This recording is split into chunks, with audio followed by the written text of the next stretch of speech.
To more politics now. The All Progressives Congress governorship candidate for Rivers State, Mr. Pt.2, has promised to improve security and also provide more conducive environment for people in Rivers. Mr. Pt.2 announced this today in Port Harcourt local government area, where he campaigned for during a campaign rally for APC candidates at the Liberation Stadium.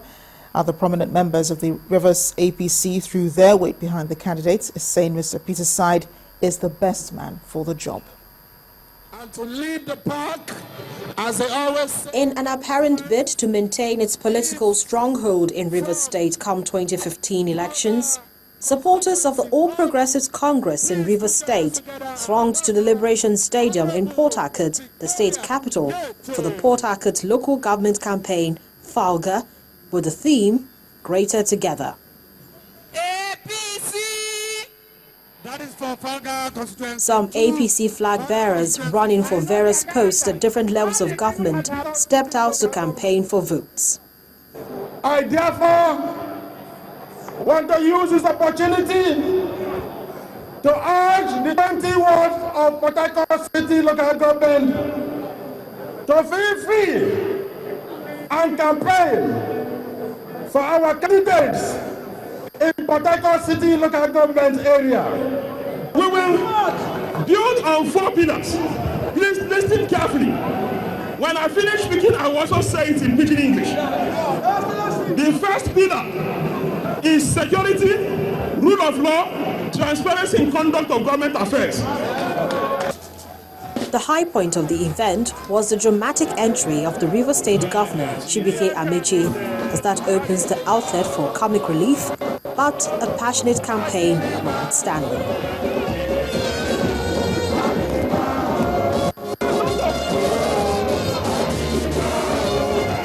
I've introduced to you the Kuku, Adon, Pt.2, and where the Asita? Honorable Asita. When you go to vote, you will not see their names. You will see this broom and you will see APC, right? The story all over Port Harcourt is, Governor, you have done well. Governor, you have done well. Show us your successor. I have shown you now my successor. Campaigns done. It's now time for the voters to go back to their various homes and consider all they've heard from this venue and decide whether it's enough to guarantee their support. Away from politics now, proper conduct of the professional qualifying examination for teachers may be the only way to halt the persistent failure of students in examinations in the country. A chairman, House Committee on Education, Dr. Aminu Sulaiman, said this at the presentation of the 2014 National Benchmark on Education in Abuja. He also advocated an attitudinal change towards the teaching profession in Nigeria in order to meet best standards. Our correspondent, Gloria Umezoke, reports. The results of the 2014 West African Senior School Certificate Examination Council, WAEC, for November-December saddened many. Only 29.37% of candidates who sat for the examinations obtained credits in 5 subjects, including mathematics and English language. The nation has seen similar trends in the past, prompting several diagnoses into the mass failure. This has also raised the question about the quality of teachers. For this reason, some states introduced a controversial competency test some time ago.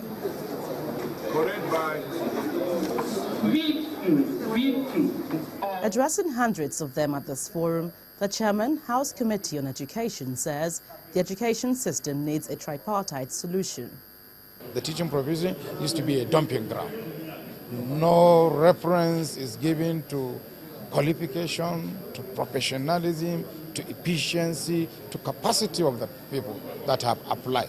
I would suggest that there should be a general attitudinal change. When people don't care how to make money, where to make money, if you do this, you make it, you hit it. If you don't, then the child there in the school will not be serious with his or her studies. These are all the factors responsible for students failing. The Teachers Registration Council of Nigeria is determined to tackle the rot in the profession from all angles, hence the introduction of the Professional Qualifying Examination to place teaching on the same pedestal with other professions. The Professional Qualifying Examination can reveal if a teacher is current or not. Well, after all said and done, the Teachers Registration Council of Nigeria has stated very clearly that it will not fail to implement the part of its act which gives 2 years imprisonment to any employer of unprofessional teachers or the employee to further boost the standard of education in the country.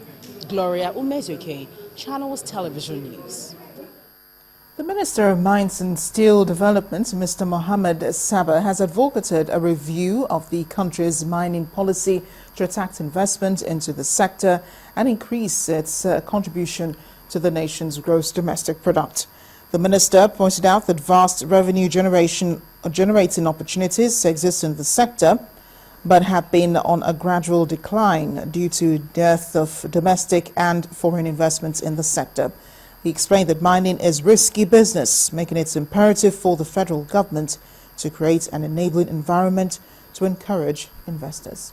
The news conference by the Minister of Mines and Steel Development, Architect Mohammed Sada, served as an end-of-year report and assessment of the activities, challenges and projections of the mines and steel development sector in the country.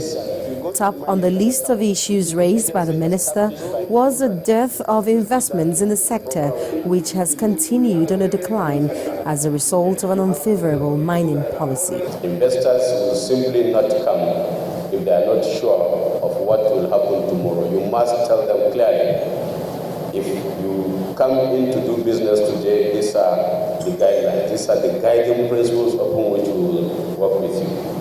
And investors will be very, very insecure if they feel that the possibility of you changing up and down with it is likely.